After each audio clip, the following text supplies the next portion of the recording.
आप सभी का स्वागत करते हैं भोजपुरी इंटरटेनमेंट के यूट्यूब चैनल पर। आ गए एक बार फिर बहुत ही बवाल और बहुत ही धमाकेदार अपडेट को लेकर।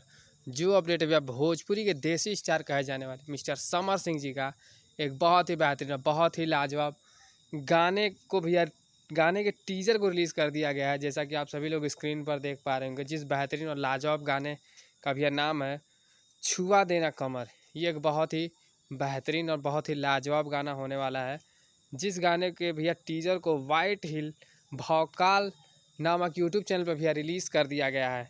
तो इस बेहतरीन लाजवाब गाने को भैया कल सुबह रिलीज़ कर दिया जाएगा वाइट हिल भौकाल के ऑफिशियल चैनल पर।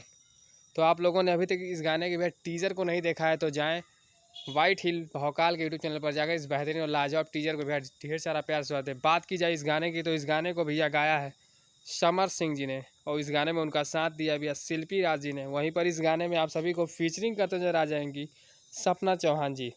और इस गाने में गाने को लिखा है भैया प्रिंस प्रियदर्शी जी ने, और इस गाने में भैया म्यूज़िक दिया है प्रियांशु सिंह जी ने। और इस गाने के भैया वीडियो डायरेक्टर हैं आशीष सत्यार्थी जी, जो कि बहुत ही बेहतरीन बहुत ही लाजवाब वीडियो डायरेक्टर हैं। तो ऐसे भी आप भोजपुरी से जुड़ी हुई ताज़ा खबरों को पाने के लिए भोजपुरी इंटरटेनमेंट चैनल को सब्सक्राइब करना बिल्कुल ना भूलें और बेल आइकन को ज़रूर दबाएं, ताकि हमारे चैनल पर भैया जो भी वीडियो अपलोड हो उसका नोटिफिकेशन सबसे पहले आप तक पहुँचे। तो फिर मिलेंगे हम ऐसे ही बहुत और धमाकेदार अपडेट को लेकर। तब तक जय हिंद, जय भोजपुरी।